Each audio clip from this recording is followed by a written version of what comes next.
because I'm super sad that we don't get to have a funeral. I'm super sad that we don't get to hug and rejoice about this man's life. And hold each other and celebrate and cry together. But I suppose we get that time. We'll have one of those moments. And that's also like part of the process, right? The emotion process. Anyways. What happens when you don't get an part? That's how I deal with strong emotions. I let them move through me, I listen to them. And I feel intensely. Sometimes I mess up, and that's okay too. Woo!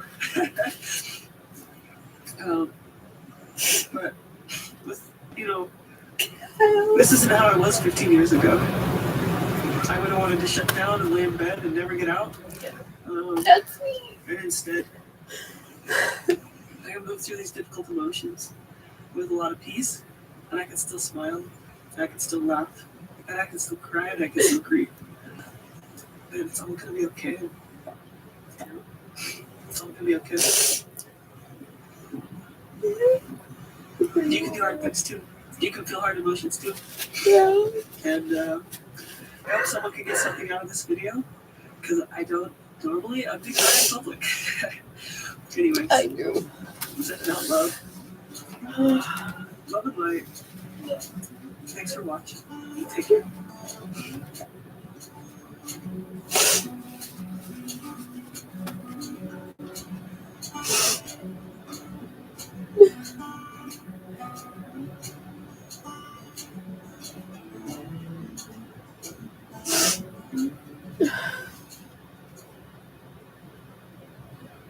Hey everyone, I'm Tanya. I'm a nurse and an abuse survivor and founder of a nonprofit to help survivors of abuse. And today we're going to discuss how to rewire. Oh no. Terrible life.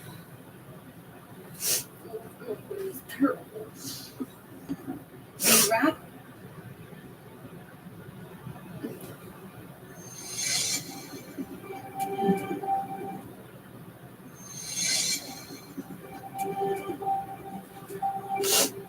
As Ghislaine Maxwell remains in federal custody, awaiting her fate, whatever fate that may be, we take a look back on the life and times of a woman who lived in luxury, mixing with the powerful and elite in her social life. Now, she'll trade in her designer clothing for a prison jumpsuit as she faces spending the rest of her life behind bars. Here's RT's John Huddy. There's a quote from Proverbs in the Bible reading, "Pride goeth before destruction, and the haughty spirit before a fall." Well, if there was one thing Ghislaine Maxwell wasn't short of, it was pride. The British socialite epitomized the lifestyle of the rich and famous, rubbing elbows with the powerful and elite. From Bill Clinton and Donald Trump to Elon Musk and every kind of celebrity, musicians, actors, royalty. The cameras adored her, but it's also been said that all glory is fleeting. The pictures of Maxwell with her diamonds and gowns sparkling in the spotlight have been replaced by muted courtroom sketches, an extraordinary life and an extraordinary downfall. The daughter of British media tycoon Robert Maxwell, Ghislaine lived a privileged life. The ninth child born on Christmas Day in 1961, her brother Ian Maxwell said their father nicknamed Ghislaine Sprat, as in a tiny fish. Her youth was like a fairy tale. Growing up in the 50-room mansion, Bennington Hill Hall in Oxford, England, the Maxwells had private jets, helicopters, nannies, maids, and butlers. Royalty without the official title. Ghislaine was often a fixture at her father's lavish parties, or sitting beside him at football matches. Robert Maxwell would name his 189-foot super yacht Lady Ghislaine after his beloved youngest child. It's on his yacht, in perhaps a cruel twist of fate, that the famed and feared Elder Maxwell would meet his demise, falling overboard into the Atlantic Ocean off the Canary Islands in 1991. His death and the ensuing pension fund scandal involving Maxwell's company would devastate his family. It's around this time, also in 1991, in perhaps another cruel twist of fate, that Ghislaine Maxwell would meet a young hedge fund manager named Jeffrey Epstein. Maxwell and Epstein would develop an He's intimate secret. relationship. They would vacation together in Europe, go on ski trips. Later, even after being lovers, they remained very close. Maxwell has been described as Epstein's business partner, properties manager, closest advisor, and friend. They would tend to his ranch in Mexico, luxuriate at his mansion in West Palm Beach, and on his private island in the U.S. Virgin Islands, Little St. James Island, later dubbed Pedophile Island. She even lived at Epstein's Upper East Side townhouse in Manhattan, where Epstein's bizarre artwork included this painting of Bill Clinton in a dress. And it's at all of these locations where the luxurious world of Galen Maxwell and Jeffrey Epstein, full of yachts and parties and powerful people connected to their social network, would also be described by their victims as a torturous nightmare, saying they were preyed upon by Maxwell and sexually abused by Epstein. I was recruited at a very young age from Mar-a-Lago and entrapped in a world that I didn't understand, and I've been fighting that very world to this day, and I won't stop fighting. I will never be silenced. And so these people are brought to justice. Virginia Roberts Giuffre has been one of Maxwell and Epstein's most vocal and prominent victims, saying she met Maxwell and Epstein as a teenager while working at Mar-a-Lago, describing years of torment and abuse at their hands and others. Giuffre says Maxwell and Epstein forced her to have sex with Prince Andrew, the Duke of York, when she was just 17 years of age, alleging Andrew knew she was underage, like most of the young and poor girls who prosecutors say Maxwell and Epstein preyed upon. Andrew has adamantly denied the allegations, saying he doesn't even remember meeting her or taking a photo with her in Maxwell's London home. You can say categorically that you do recall meeting Virginia Roberts, dining with her, dancing with her at Trump, or going on to have sex with her in a bedroom in a house in Belgravia. No, we found no fucking multiple bitches, like. It never happened. Do you recall any kind of sexual contact with Virginia Roberts then, or None. any other time? None whatsoever. But this disastrous BBC interview in 2019 certainly did not help Andrew. He's now the subject of a potential criminal lawsuit by Giuffre, the Queen, stripping Andrew of his official military titles and roles and his work with charities. But Andrew is not the only name snared in Maxwell's alleged web of lies and deceit. Her victims have named others who they say were part of the years of sex trafficking and abuse.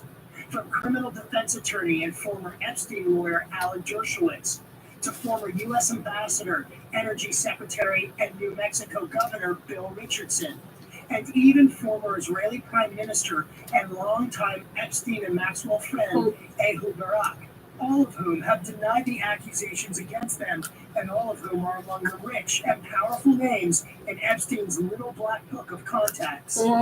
Robert Maxwell had deep ties to Israel, born Jewish. He was long rumored to be a Mossad agent. Buried on the Mount of Olives in Israel, his funeral was attended by then Israeli Prime Minister Yitzhak Shamir and President Chaim Herzog. While Jeffrey Epstein may have also had ties, both public and secret, to Israel, his death would not receive the same royal treatment. The building on top of the island there, that's Epstein's main residence. On July 28, 2019, I visited Epstein's notorious Little St. James Island, getting a closer look by sea and by land. In fact, I was the last journalist to step foot on Little St. James Island before Epstein's death. 2 weeks later, on August 10, 2019, guards at the Metropolitan Correctional Center in Manhattan would find Epstein's lifeless body in his jail cell. His death was suicide. Maxwell went into hiding before ultimately being hunted down and arrested in New Hampshire in 2020. But unlike Epstein, she would be forced to face her accusers in court. Her defense? That she was a victim too of Jeffrey Epstein, a pawn in his twisted game. Maxwell's brother Ian defended his little sister. The reality is, all of this occurred 25 years ago, or 25 years ago. And it isn't, we know that memory does funny things. We know that lawyers became involved, several lawyers representing the same women. The stories then begin to be starting to involve Gila, pretty much after the Epstein file starts to become available. So it seems to me that she was some funny. discrepancy between what was said in the past and what was said at the trial. It doesn't follow that lies have been said. But the jury was not persuaded and found Ghislaine Maxwell guilty of federal sex trafficking charges. Several of her alleged victims said justice was served. I wasn't sure that this day would ever come, and I just feel so grateful that the jury believed us and sent a strong message that perpetrators of sexual abuse and exploitation will be held accountable no matter how much power and privilege that they have. It's still going to be a rough road, but I also wanted to thank all the survivors that have reached out to me as well and telling me their stories. It really means a lot. I'm here for anyone. Maxwell remains at the MDC Maximum Security Jail in Brooklyn, just across the Hudson River from Lower Manhattan, where her trial was held, and where Jeffrey Epstein met his gruesome fate. Their lives twisted together forever in scandal and shame. For RT, I'm John Huddy. Oh.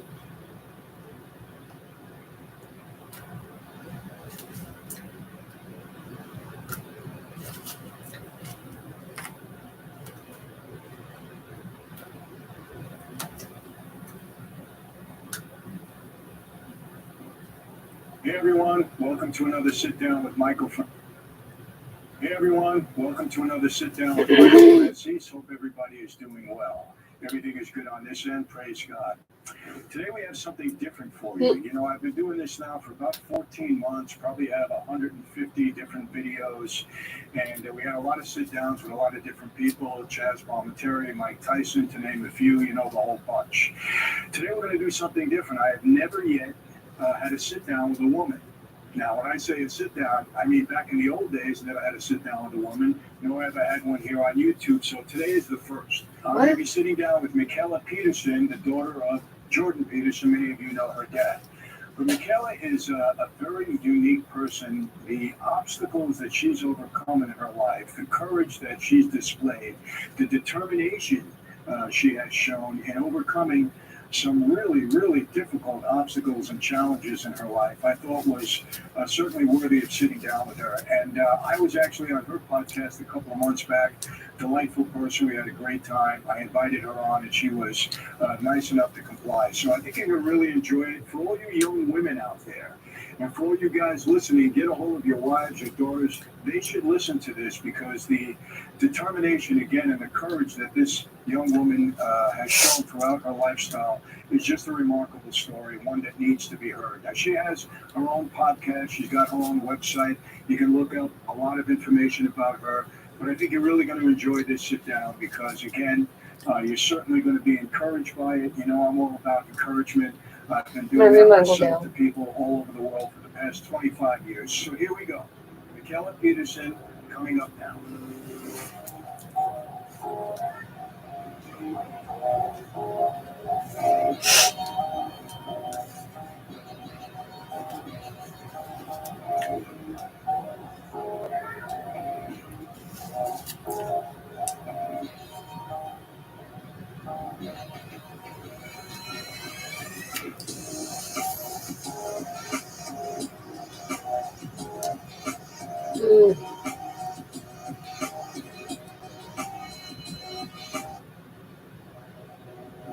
In hockey, we always say the best defense is a good offense.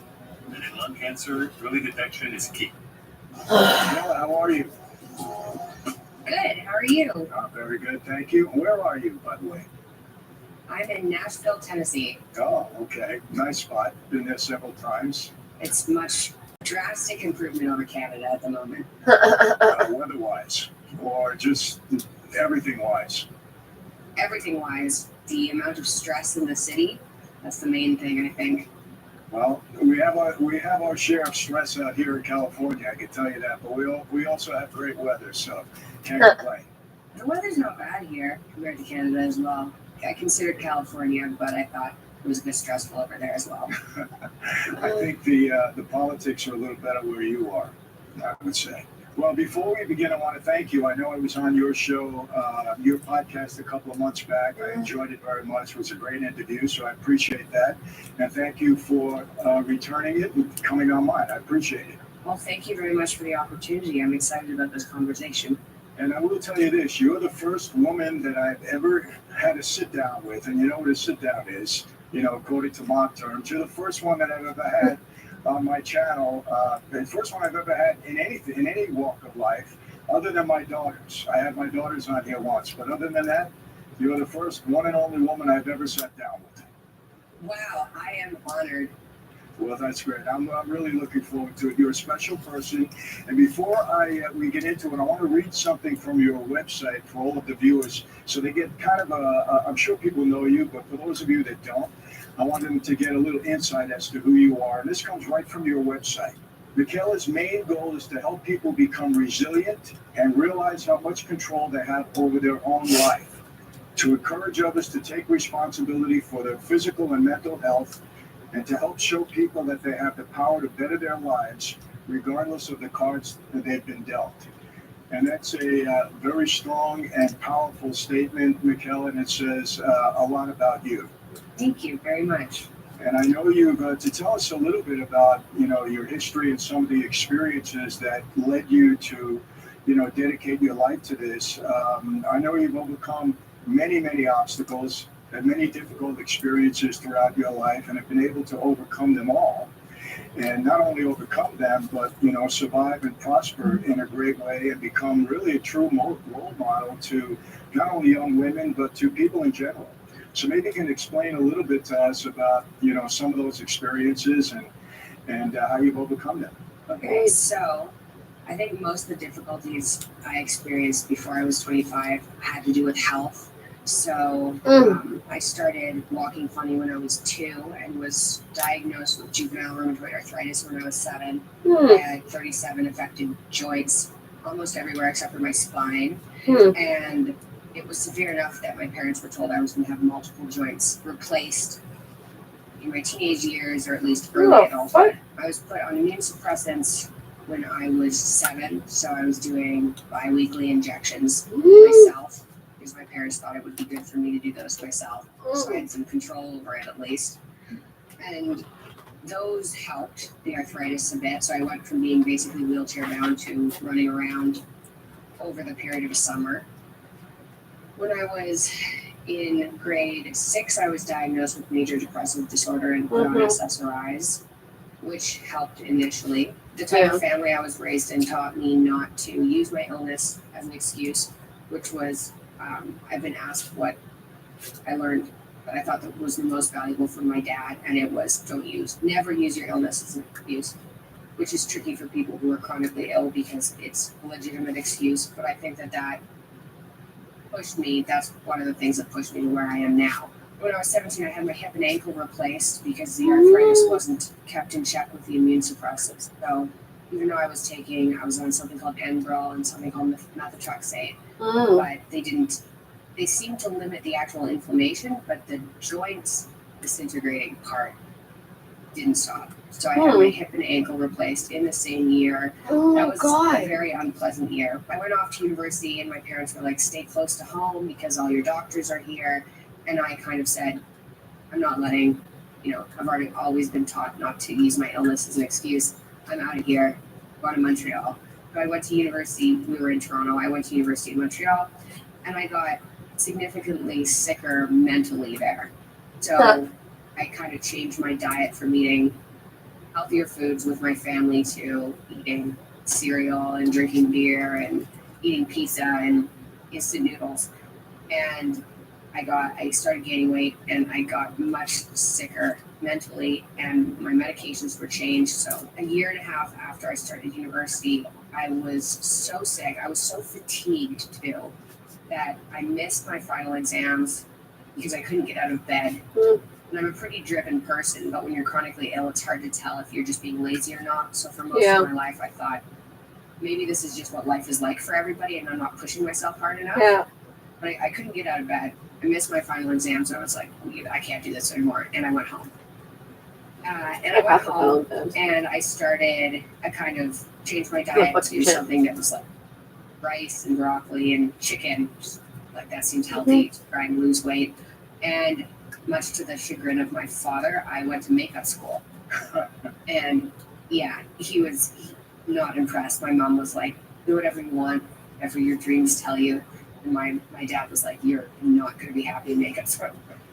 And just as I have a daughter also that went to makeup school. She's makeup is half her life. She loves it, so you have something in common there. There you go. Well, I think it worked out for me. I learned a bunch. Well, I was supportive. Yeah, I was supportive of my daughter. So your father might disagree on that, but. Yeah, I didn't get support. My dad was like, well, I dropped out of university. He was like, you need that university degree. He's a university professor. Right. You're not going to want to do makeup school. Well, anyways, I can handle the depression. I can handle the arthritis, but I can't handle it affecting me physically, like on the outside, so that people can see that I'm sick. Yeah. And that's actually when I decided to go back to university. Because I was like, I've tried all the medications. The medical system isn't helping me at this point. I've been in it since I was 7. I'm just getting sicker. I need to figure this out for myself. And I had this change in my brain, which was like, I'm going to figure this out or I'm going to die trying. Yeah. That's what I'm doing with my life. I never thought diet had anything to do with any of my health problems because we had been told that it had nothing to do with my health problems. But I did genetic testing with my entire family to see if there was a genetic component. Found out I had a gene for celiac disease, which is something that can run in Irish families commonly. But celiac disease, it's an autoimmune disorder where your body attacks your gut if you eat gluten, which is in grains like wheat. I cut out everything I thought could be causing inflammation in my body. So I cut out all grains, sugar, processed foods, soy, dairy, eggs, shellfish, anything that people are commonly allergic to, or that I had heard somewhere could cause inflammation. I lost 5 pounds, which wasn't a lot, but I went down 3 pant sizes. And so I had bloating that I hadn't noticed I'd had disappear, and I suddenly had abs. It was like, I didn't know this existed. I'd been going to the gym. I hadn't had them. That happened, but more importantly, this blistering rash, which was awful, it healed for the first time in almost a year and a half. It healed on this diet. And I thought, okay, that's interesting. And then the pain in my shoulders when I was sleeping went away. And that was within the first month of eliminating a lot of these foods from my diet. And so then I really got interested in this.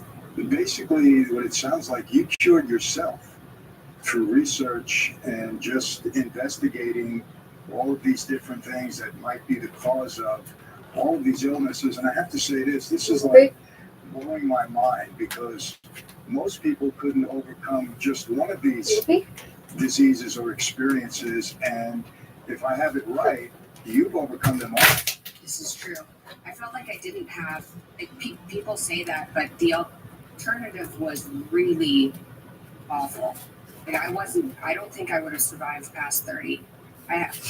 We have autoimmune disorders in my family, and I had a second cousin, and she passed away when she was 30 from a skin disorder that resembled what was happening to me with this rash. So when I started on the journey of trying to figure out my health, I really felt like it was a life and death situation. I think it was. Like, I'd already lost a hip and an ankle, and that's your body destroying your tissues. I was like, where's that going to lead if that happened when I was 17? And now I have this rash that's having trouble healing. So I felt like there wasn't an option. Well, let me ask you another question, because some of the things you said are kind of scary to me. And when you mentioned all the various medications that you were on, especially Adderall, because I know some of my daughters, going through college, they would, I didn't know this early on, but they told me that they would take Adderall so they could stay up and cram for an exam. And I'll tell you one experience. I was writing one of my books, and I was past my deadline, as I normally was writing books, but I had to get it done. And it was almost like a 2 or 3 days full time I had to do it. So my daughter said, Dad, take an Adderall and it'll help you. Mikhail, I took an Adderall. I didn't sleep for 3 days. Adderall. It just had me speeding. But my question is, My God. I unfortunately over the past 20 years, I've spoken with a lot of young people, I've ministered to them who started out on Adderall, and unfortunately they became addicted and advanced to other opioids, and I know a few people that lost their lives as a result. So my question is, how do you get on all that medication, not be addicted to it, Yeah. and manage to get off of it and lead a a normal life? I mean, that's something about you, your determination, just your makeup. I mean, that's pretty amazing to me, I have to say. Having a parent that Thank gives you a purpose. Thank you very much. Unfortunately, there's bad news that goes along with that. So I told you when I was 17, I was on OxyContin for a year, and getting off of that, I'd seen kind of opiate withdrawal in movies, and I knew it was like, okay, sweating, maybe vomiting if it's really bad, but there was a mental aspect of getting off of OxyContin that I hadn't expected, which was like anhedonia near the end. So I didn't care about anything, and I remember sitting in the bathroom being like, does it matter if I'm alive? And then thinking, could this be a side effect of the withdrawal? Because the withdrawal was pretty bad. I got off of it way too quickly, and I had sweating and crawling sensations under my arms. But it was 6 weeks later, I hit this anhedonia, and then I thought, I'll just wait and see, and then make a more rational decision later. Fortunately, that was OxyContin. When I got off of, so November, my depression lifted, and at that point, I was in such a different place that I was like, oh, well, I'm never taking any medication ever again, right? I was completely disenfranchised with the medical community. I couldn't believe that diet had anything to do with my symptoms. I was unbelievably angry because I was like, even if I get healthy, I have a replaced hip and ankle, and I'm never going to get that back. And at that point, the ankle had actually been installed slightly crooked, so I was in chronic pain. And I was like, even if I solve all these problems, I'm stuck with these problems. So I was livid. And so November, I thought, my depression lifted, and it felt like I think this was the start of when I started to consider God. I think this is what started that. And it was the switch between living in like pain with depression specifically, but the fatigue as well, to when it lifted. And it was a switch that felt like I'd been walking around in hell to walking around, and it sounds dramatic, but like I was in heaven on earth. Like it was a complete switch. And for my entire life, I'd felt, and my parents made jokes about this too, that I was on some sort of the wrong path, and every decision I made went wrong. So my brother he was just lucky. Like everything he did kind of just worked out. He wasn't really late for things.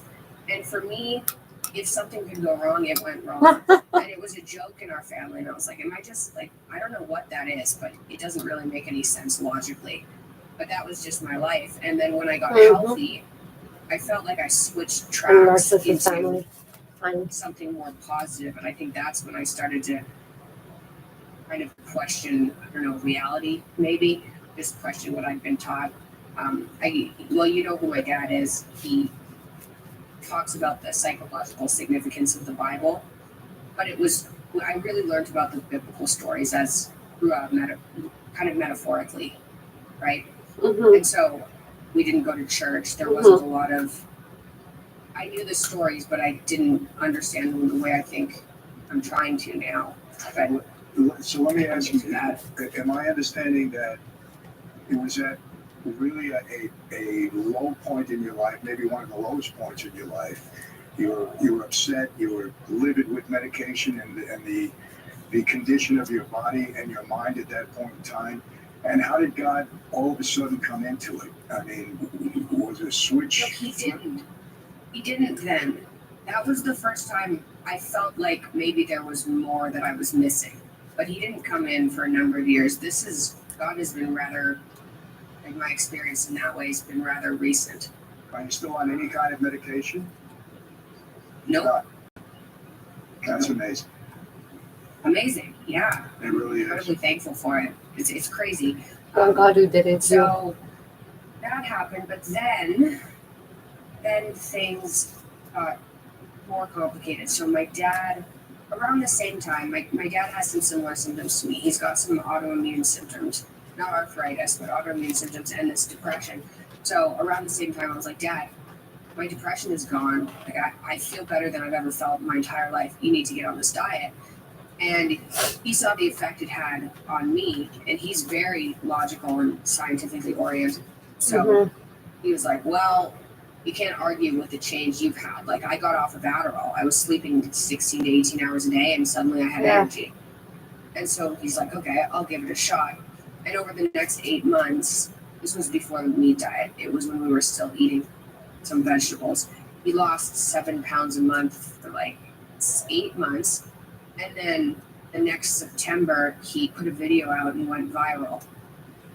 And so that happened. Did he put the video out about this experience? No, he put a video out on YouTube called Professor Against Political Correctness. Oh, yeah. So this was something completely different, Right.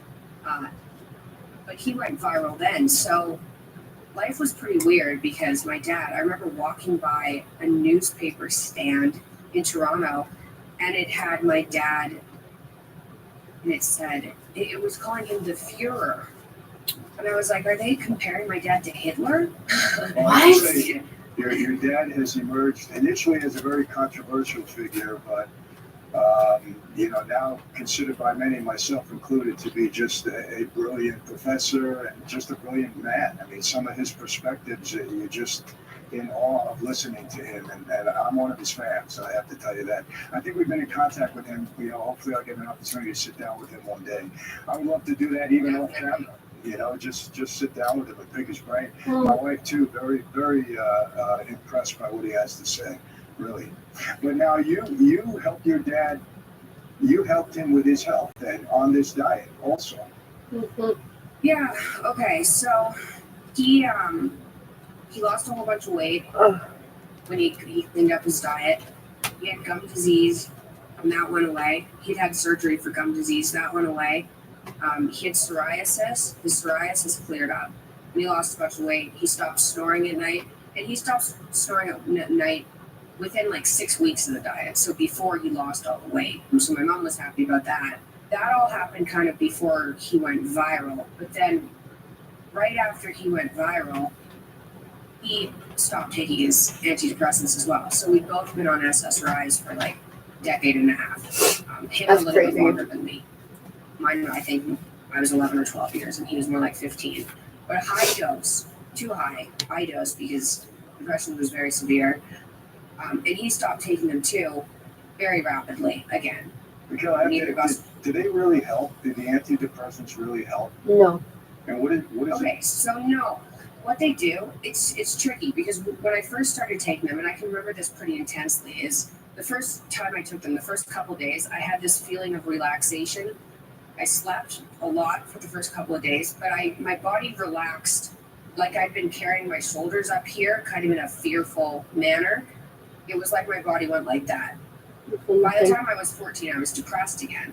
But what I thought was that's what depression was, that the depression I experienced without the antidepressants would have been far worse. I don't believe that anymore. No. So you don't believe that the antidepressants really help the depression? They might have just relaxed you, and is that supposed to take away depression by being relaxed? Whatever they do initially feels like they're helping, but then people adapt to them and it doesn't help. So feel like you're walking around like I did believe they helped. There's a video out of me, and I think it's when I'm 21 and I'm in rough shape. It's on TVO's The Agenda, and I'm saying, it's my dad and I talking about how much antidepressants helped us, and we're never going to stop taking these. And that's how I felt. I was like, thank goodness for these antidepressants, because without them, I'd be a mess. But then I experienced antidepressant withdrawal, and that was the worst thing that I ever experienced, right? Like, I hallucinated. I couldn't listen to music. I couldn't be in bright lights. I was sensitive. I was green. I couldn't function, right? And the only thing that allowed me to function really was reducing carbs in my diet, and that helped. And saunas kind of helped. Sweating helped. Yeah. But it was not the way that anyone would survive living. And the only reason it made me That's suicidal. crazy. And the only reason I stayed alive was because I'd experienced that joy of not being sick before the antidepressant withdrawal kicked in, and was like, there's a way back there. Yeah. I just have to wait this out. And I'm a very stubborn person, so it's like, it doesn't make sense. Whatever I'm experiencing now is so awful, it can't last. Mm-hmm. But it lasted for about 2.5 years in total. And getting on the meat diet really helped reduce symptoms. And I don't have any antidepressant withdrawal anymore. Everything's fine now, but getting off those meds is not easy. It's terrible. Well, I have to ask you this, to sum this part of it up, because it's incredible that you're here to talk about this, just in the way you're speaking about it. Because like I said earlier, most people couldn't overcome one of these obstacles and experiences in their life, and you've overcome them all. Wow. And you did it largely in part by your own determination, your own willpower, your own willingness or drive to cure yourself. What do you attribute that to, you personally? Your makeup, your determination, what do you attribute that to? Because I think people would love to hear that. Because again, when you're a survivor like that, it's so meaningful, especially in today's day and age. Because Mikhail, I've been with so many people that over the past 20 years that, just fall apart. I mean, they just can't overcome obstacles in their life. And, what do you attribute your success to? Well, now I think I attribute my success to God. Like, I don't see any other logical explanation. Like, I was stubborn, right? Like, I did make the decision, I'm going to figure this out, or I'm going to die trying. I remember thinking those thoughts. But life has gotten too weird, and so I don't know how much of it was me. I think growing up with my dad as a dad and having him really push responsibility on me, it's your responsibility to make your life better, right? That didn't really click into me until I think I was 22, and I thought, I really can't rely on anybody, right? Like, the medical system's not helping. So if I keep going down that road, if you've been in the medical system for 10 years, like, maybe it's on you at this point, and so maybe you try everything.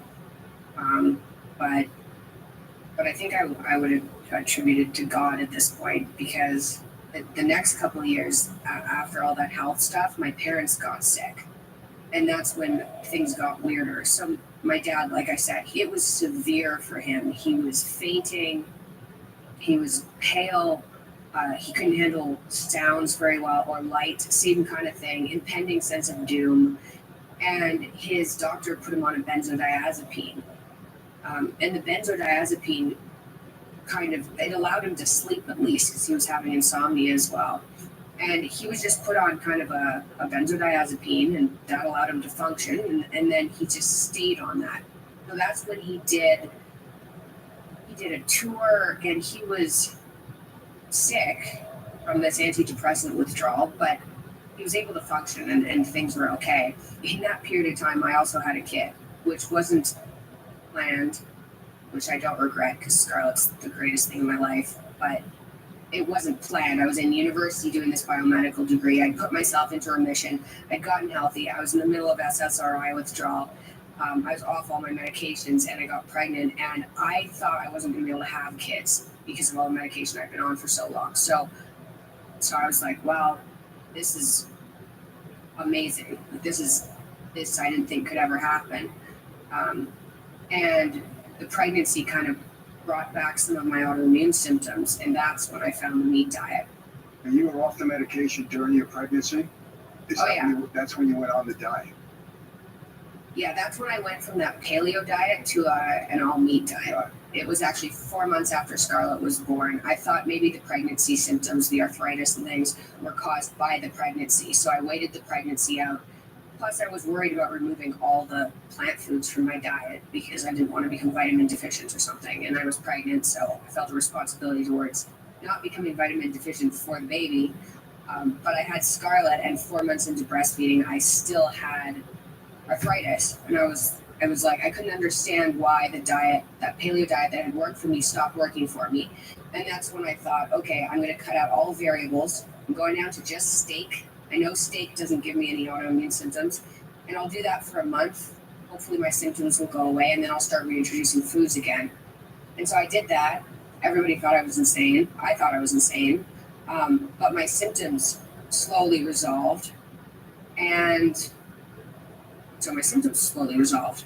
And at that point, my arthritis with scarlet was bad enough that I was like pushing myself up in bed and my wrist was buckling. And I was like, I don't want to drop my baby, right? I can't live like this. I wasn't on any medication. I was like, I can control this. I can figure it out. I went to all steak and my symptoms resolved. That's how I ended up on the meat diet. But in regards to Christianity, my mom I think she played a key role there. My mom got cancer. Is your mom a Christian? Next year. Is your mom a Christian? Yes. Yeah. She practices Catholicism. Catholicism. I have to stop you for a minute. When you attribute your overcoming all of this to God, is that, because as you know, I'm a Christian, I think you know that, is that something that happened when you turned to God, or do you think that God just had his hand on you throughout, and then you finally turned to him? So I think God had his hand on me throughout. I was really suffering, and I remember reading Job and being like, that's kind of, Job has it rough. His family's killed. He's got it rough. But I remember reading Job and being like, what's happening to me doesn't seem logical. Like, it seems like it's too awful to just make sense in this world.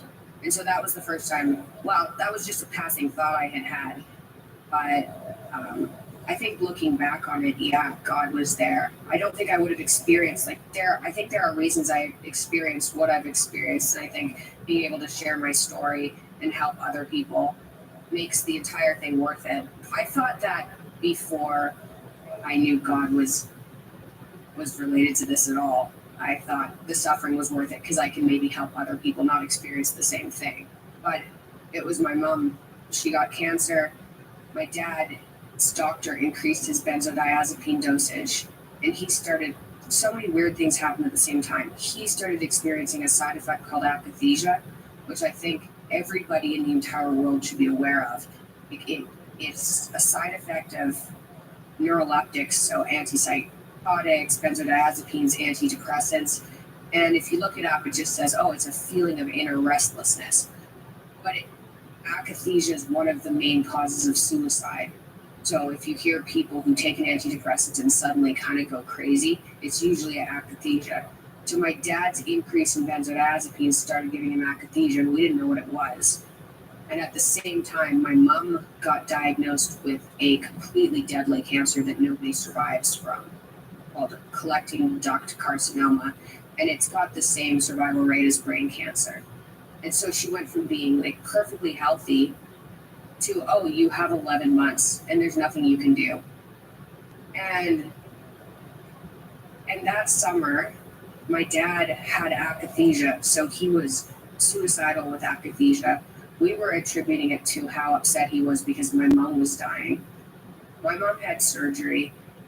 It wasn't successful. She had surgery again, and it looked somewhat successful, but there was a surgical mishap. That almost killed her. She ended up in the hospital. She was on IV nutrition with a PICC line for 2 months. And during that period of time, she became a Christian. And one of the women visiting her while she was in the hospital was a Catholic, and they were reading the Bible and they were praying. And anyway, this is so during that period of time, she goes, I'm going to get better. Even though the doctors were like, this is it. I'm going to get better. I'm going to get better on our anniversary to my dad. So that's August 18th. And she was in the hospital. She wasn't able to eat because of this surgical mishap. She flew down to the U.S. to try and get it fixed. That didn't work. 4 days later on their anniversary, she just miraculously recovered. And it was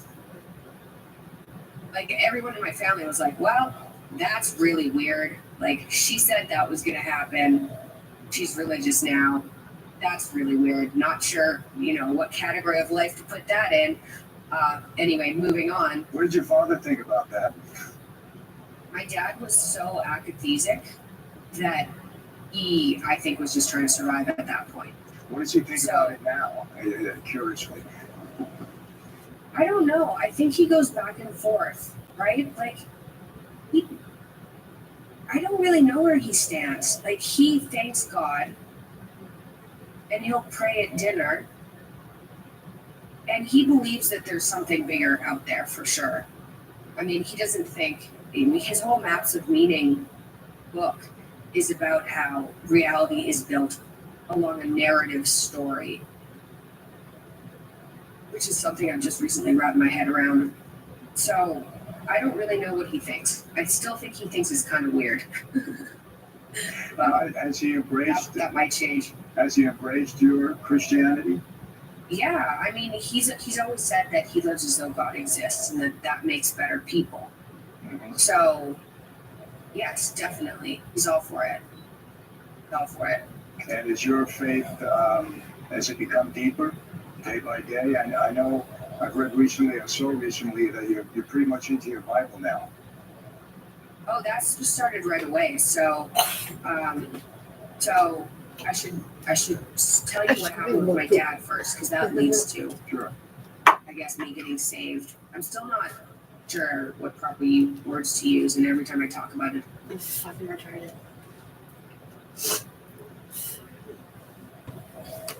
At least My dad comes home from prison in 2000.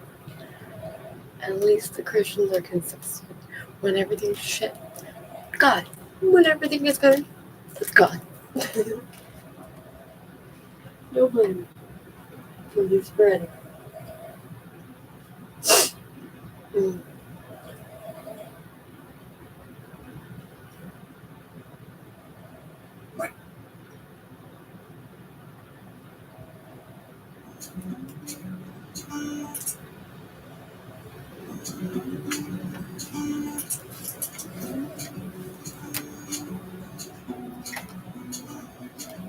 Hi everyone, I'm Emma McAdam. Today we're going to talk about self-esteem. So self-esteem is important, but a lot of people struggle to have a healthy sense of their own identity. The question, am I good enough, seems to impact everyone, myself included. I've been thinking about this a lot, especially since editing the video of me hiking with my girls when I say, you feel like you're never good enough because no one is. And I kind of regret saying that. Like what I meant by that is that no one's able to be perfect or to 100% protect their kids from being hurt by, their own weaknesses as a parent. But I don't mean, or I don't think that we should run around feeling bad about ourselves, or that we should endlessly beat ourselves up or treat ourselves with harshness or hatred. Because all of that makes us less productive and more hateful, and it can even make you depressed. I've got a sign up on my fridge that says, how you treat yourself equals how you treat your kids, equals how they treat others. So I really feel like it's important that we don't spend our time being harsh towards ourselves or beat ourselves up. But on the other hand, I'm going to be honest, I don't really care for this self-esteem movement. And the basic idea is that you need to spend a lot of time thinking nice things about yourself, or spending time every day saying nice things to yourself, or making lists of all your good attributes. Now, I do think that how we treat ourselves really does matter. It's really important. And we should be honest both about our strengths and our weaknesses. But I've seen self-esteem get turned into fake accomplishments and medals and prideful comparisons and sometimes even just practices that don't work. Like, for example, it's never worked for me to just sit in front of the mirror and say nice things to myself. It just didn't answer the question that I was asking, which was, how can I evaluate? How can I know if I'm living well? So in this video, I'm going to talk about 4 sources of self-esteem that will always let you down, and one approach to thinking about evaluating yourself that has actually helped me become more at peace. Self-esteem means how we esteem ourselves, how we see ourselves. It's what we use to determine whether we are worthy, or good, or worthwhile. And I think that our worth is not changeable, that we're always worthy of love, that we're divine beings who have an inherent divinity, an inherent goodness that never changes, no matter whether we make big mistakes, whether we're acting one way or acting another way, that our worth doesn't change. But I do think how we evaluate ourselves matters, how we determine if our lives are lined up with the path we want to be on and how, whether we feel good about ourselves. So let's talk about the first source of false self-esteem, which is appearance. So in my work with youth, a lot of times when we ask them, what do you like about yourselves? They often answer with things like, I like my hair, or I have a nice butt, and aren't usually expressing appreciation for the gift or the wonder of their body, but rather they're feeling like good about themselves because others approve of them, or because they meet the cultural standards of beauty. And when we think we're worthwhile because we're pretty or skinny or attractive to others, or because you're wearing the right clothes, it may feel validating for a while, but in the long run, basing your worth on your appearance will always let you down. Because there will be times in your life that you aren't pretty and you'll age, and other stuff will come up. It's perfectly fine to be beautiful and to use that as a part of your personal power or your skill set. But basing your self-worth or your self-evaluation on appearance is really all about being more than someone else, or being liked by someone else, or being judged by someone else. Basing your worth on appearance gives away your personal power to others who may not honor you for your deep inherent goodness. Because your worth and your goodness is so much more than your outside appearance. Okay, now we're going to talk about the second source of false self-esteem, and this is popularity. It always feels good when other people like you, when they approve of what you're doing, or they agree with you. But if you base your worth on that, then you'll always feel uncertain because people are fickle. They change their minds, and there's always going to be someone who disagrees with us or who mistreats us. By placing our source of worth on others' opinions, we put our worth in other people's control. So if we believe that when they like us, I'm good, when they don't like us, I'm not good enough, then it will create this sense of helplessness and anxiety. It's okay to use others' opinions as informative, but not decisive as to your own worthiness and your value, and to whether your life is on the track that you want it to be on. Often our values include how we treat others, like having close connections or being kind, and our relationships really are really important. But they shouldn't be the deciding factor of whether we like ourselves or whether we value the path that our life is on. While we can influence what other people think of us, we can't control it. So basing our self-esteem on what other people think of us is going to create a sense of uncertainty and insecurity, and in the long run, it's probably going to make you pretty anxious. Okay, number 3 is comparison. So when we use comparison as our source of self-esteem, we often fall into the routine of looking side to side to determine if we're any good. So for example, if I get the highest score out of my classmates, I may feel good about myself. But then if I realize there are other people in my school who are scoring higher than I am, then I'll feel bad about myself. There will always be someone better, smarter, faster, and likewise someone slower, lesser, or worse when we compare different traits. When we place our worth on comparison, we create enmity between ourselves and others. Comparison basically says, I'm not good or bad based on my choices. I'm good if I'm better than my husband or my neighbor. So that means that I'll be constantly looking to find others' faults, seeking flaws in the people I love the most in order to know if I'm good enough. And when others are perceived as better, then I judge and I shame myself. Comparison and competition will always let us down in the long run. And comparison puts you in a lose-lose situation. Because if your work depends on being better than others, then you're separating yourselves from being able to truly connect with them. Okay, let's talk about the fourth source of false self-esteem. This is achievement. And this one's counterintuitive because many times people place their value on the good things that they do. Making your life about what you've accomplished, whether it's in business or service or family life, this can be a subtle trap. It's not that these things are bad. They're just the destination, not the journey. And if our worth is only on what we've accomplished, then we tend to be unhappy until we've gotten to some future or we're there yet. This keeps us unhappy and flustered and rushed or overworked until we are there. Also, accomplishments are often dependent on many factors that are outside of our control. Like what if you're paralyzed or the markets crash or there's a political climate that interferes with your goals? Are you then worthless? Do you evaluate yourself as being bad? No, of course not. Your inherent worth is not dependent on what you accomplish. I truly believe that we're all inherently worthwhile as beautiful divine souls. If you evaluate your worth dependent on your achievement, then you're always left wondering whether you're good enough, and it's putting your worthiness outside of your control. Making your worth depend on your achievement is also closely related to perfectionism. So perfectionism says that the goal is to eliminate flaws. Not only is this impossible, but it's also not helpful. And that's because trying to eliminate all mistakes prevents us from growth. If mistakes are the problem or failure is feared, then no one would innovate, no one would try a new business or create something new. Perfectionism eliminates opportunity because it avoids risk. And then when we avoid risk, we tend to feel pretty miserable because we miss out on relationships, success, or opportunities.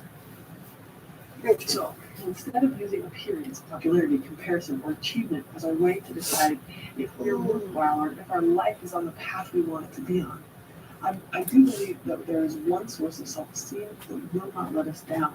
One way to evaluate ourselves and our path to determine if we're lining our life up with the life we want it to be. And this is values and integrity to our values. A value is an attribute that we deem valuable. So these are characteristics like kindness, hardworking, or creative.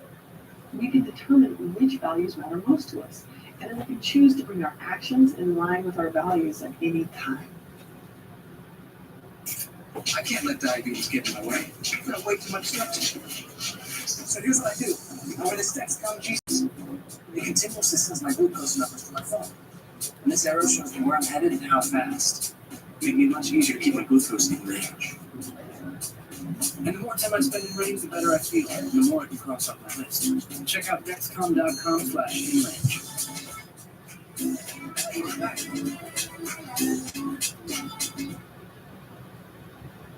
Le deuxième œil pourrait être le secret d'une grande première. Achète tes prochains vêtements préférés sans trop dépenser. Sur Vinted, télécharge l'appli dès aujourd'hui.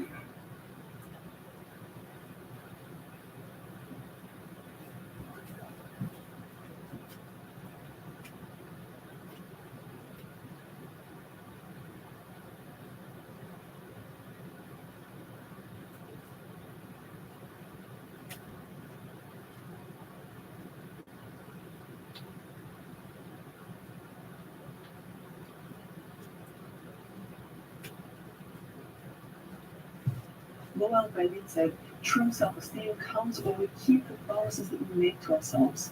When we come to trust that we're going to act the way that we believe we should.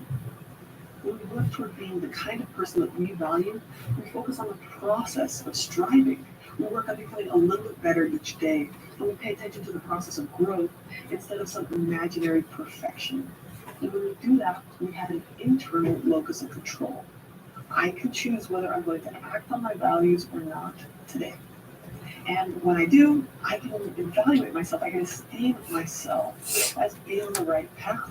I can feel a sense of accomplishment. And when I don't act on my values, I can always reorient toward them. So if I make a mistake, maybe I'm not kind or I yell at my kids, I can remind myself my value is kindness. And I'm going to return toward trying to be more kind tomorrow. Values are not goals. Goals are something that's concrete and measurable, and you know when you've arrived. Values, on the other hand, are a direction you're working in.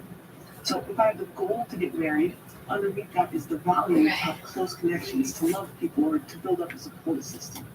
If I live these values, I may be likely to get married. But if I don't, I'll still feel content, and I'll know that I've lived a good life because I'm focusing on my values of being connected with people. If all I focus on is getting married, then my approach may be rushed or self-centered, and I may actually struggle to reach my goals. When we bring our actions in line with the character that we value, we feel peace, contentment, and personal fulfillment. When our actions don't line up with our values, we feel guilty, uncomfortable, angry, depressed.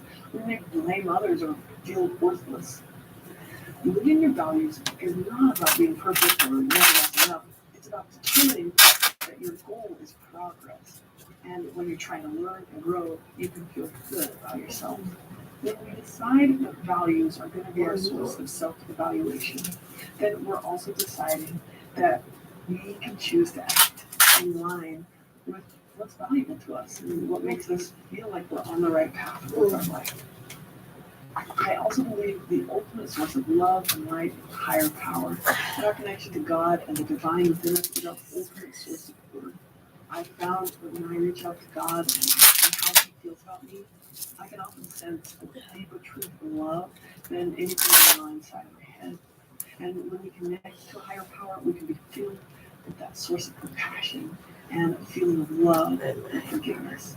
And that source of love, it enables us to extend gentleness even towards ourselves and our own mistakes and flaws and weaknesses. I made a video on self-compassion, so if you'd like to learn more about that as a psychological, not religious practice, you can check out that video as well. And at this point, I end with the brilliant Marianne Williamson quote. Our greatest fear is not that we are inadequate. Our greatest fear is that we are powerful beyond measure. It is our light, not our darkness, that most frightens us. We ask ourselves, who am I to be brilliant, gorgeous, talented, fabulous? Actually, who are you not to be? Your playing small does not serve the good.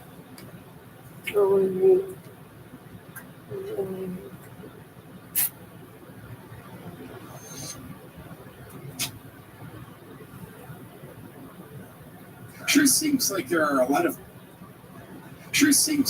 a lot of rules nowadays, doesn't it? Authorities telling us who can eat where based on whether or not you're carrying your papers, kids forced to wear masks in schools, people losing their jobs because they refuse to comply with authoritarian mandates. A lot of people seem pretty eager, even happy to comply. Does that ever just feel off to you? How far would you go to follow orders? How much would you compromise of your own free will? Would you sacrifice what you knew was right, ignore your principles, your instinct, your heart and gut? What if someone in a position of authority demanded that you do something that you knew in your heart was wrong? Something based on a lie, masquerading as fact, simply because they said it was a fact. Throughout history, people just following orders have done a lot of terrible, unconscionable things. Nazi officers sent millions of Jews to their deaths during World War II. Secret police totalitarian regimes around the world have kidnapped and tortured children. Entire populations have been imprisoned and exterminated, all by people just following orders. It's easy to say, well, I wouldn't do that. I would resist. But would you disobey a morally unjust order, even if it meant personal sacrifice?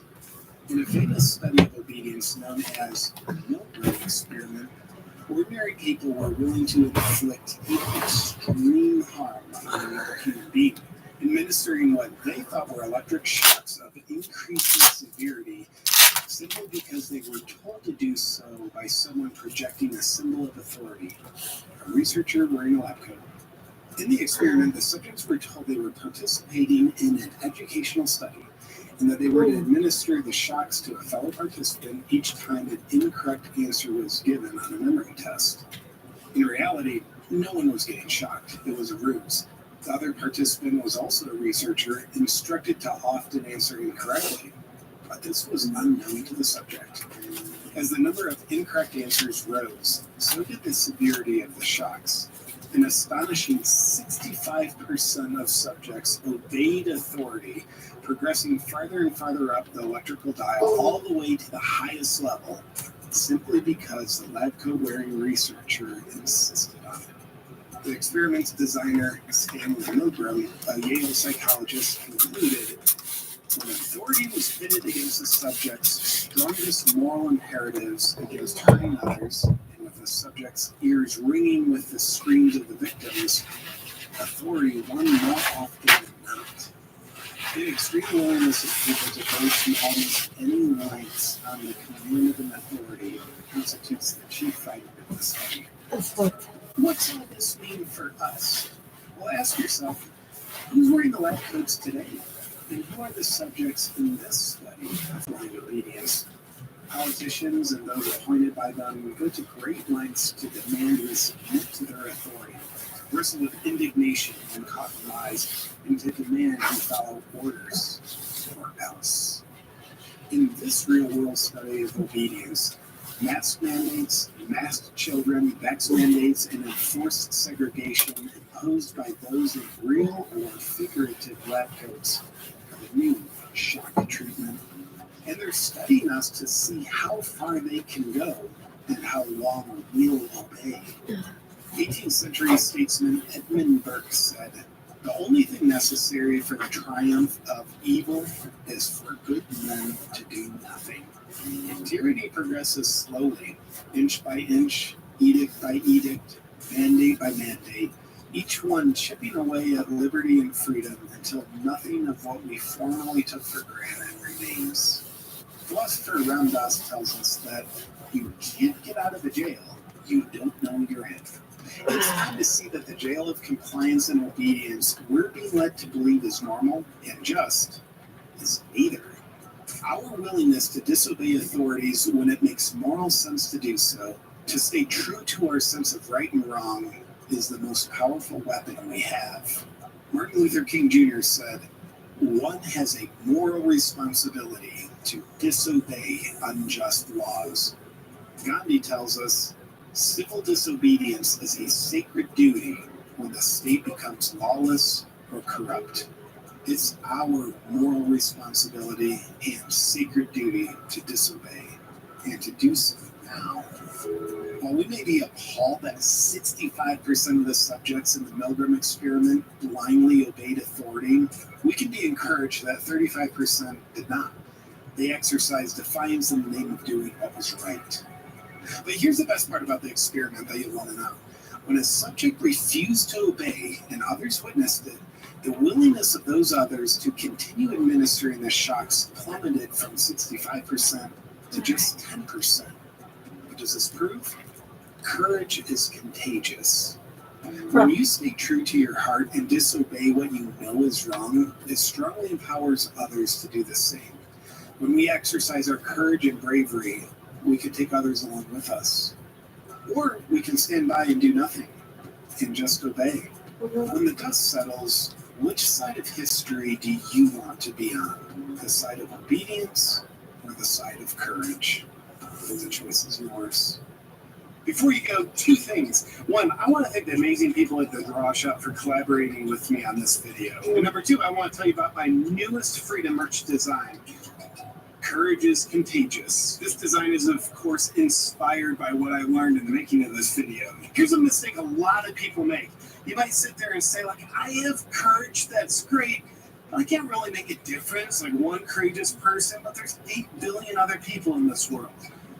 That's where you're wrong. Because the truth is, what we learned in this video, courage is contagious. When you're acting from a place of courage, you're not just benefiting yourself, you're benefiting the world around you by inspiring other people to become courageous. And to me, that's very exciting because what it lets us know is when we're acting from a place of courage, it's like our courage has compounding interest in its growth. So this new design is intended to help spread the message that courage is in fact contagious. And grab it on my website, awakenwithjp.com.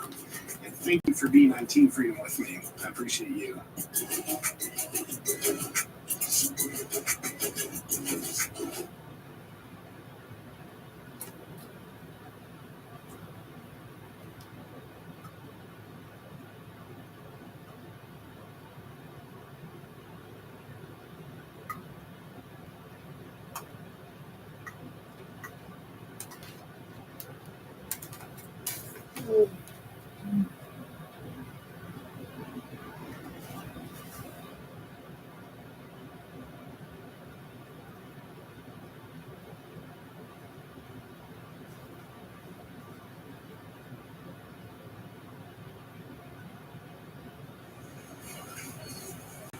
Is this what's coming to a grocery store near you?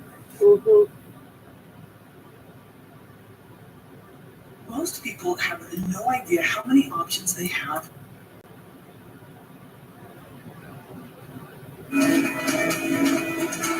Ads like this help draw home buyers to Nova Scotia.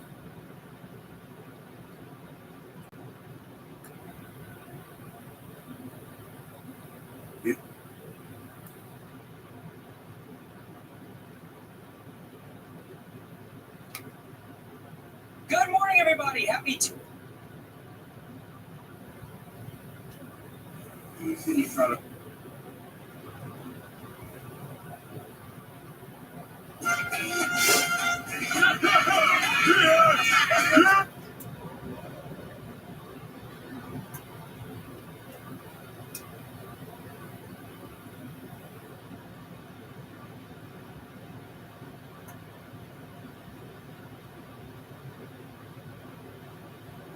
We are at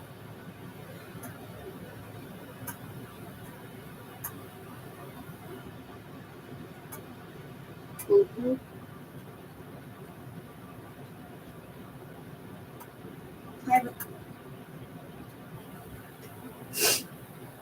most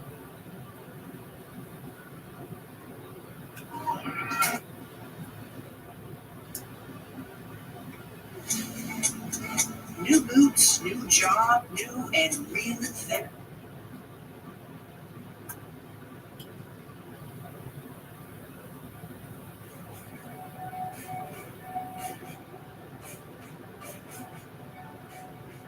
Hi everyone, it's Dr. Suffering is to be avoided at all costs, right? Well, not so fast, according to psychologist Paul Bloom. In fact, humans seek out hardships. And according to his new book, that's good. The book is called The Sweet Spot: The Pleasures of Suffering and the Search for Meaning. Paul Bloom is a professor of psychology at the University of Toronto and professor emeritus of psychology at Yale University. And he joins us now from Roncesvalles in the West. Talk about to my audiences about what I believe to be incontrovertible facts. And I think that the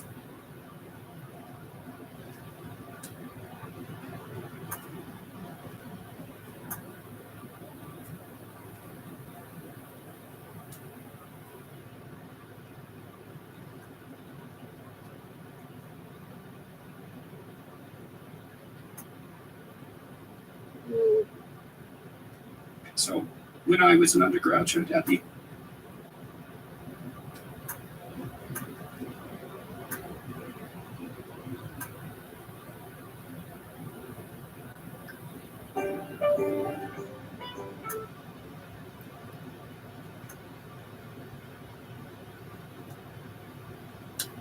He's undeniably one of the greatest intellectuals.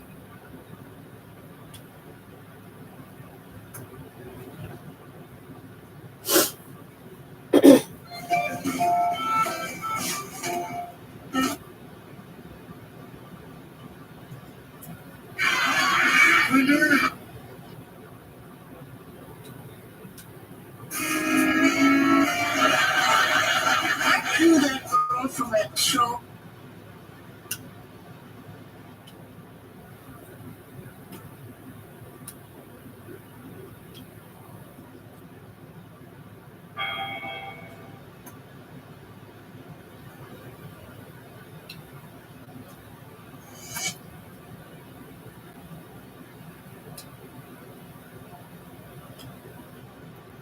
Did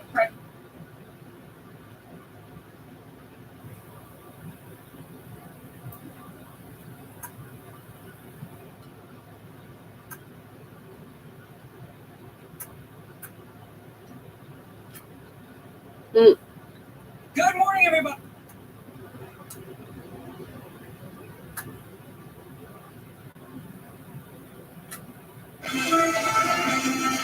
On this Tuesday night, major security gaps in Beijing's mandatory Olympics app. Anyone going to the Olympics is going to be spied upon. The warning from Canadian researchers to anyone attending the games. A potential new threat in the air. This is reckless, it's dangerous, and it's got to stop. Fears 5G technology will put airlines on a perilous path. Alberta's justice minister dials up trouble. The phone call he made to Edmonton's police chief. And the addictive vocabulary game that's VIRAL.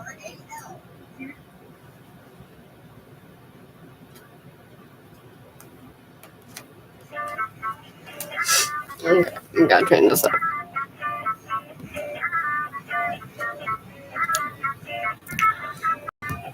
Wait.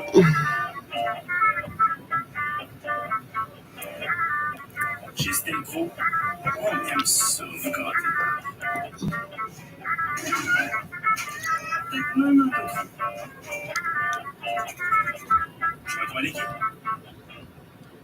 Have you heard about virtual healthcare? You can access Okay, healthcare wait. services without in-person appointments. We're gonna start this over. Over video call or keep in touch with a doctor using a tablet. Learn more.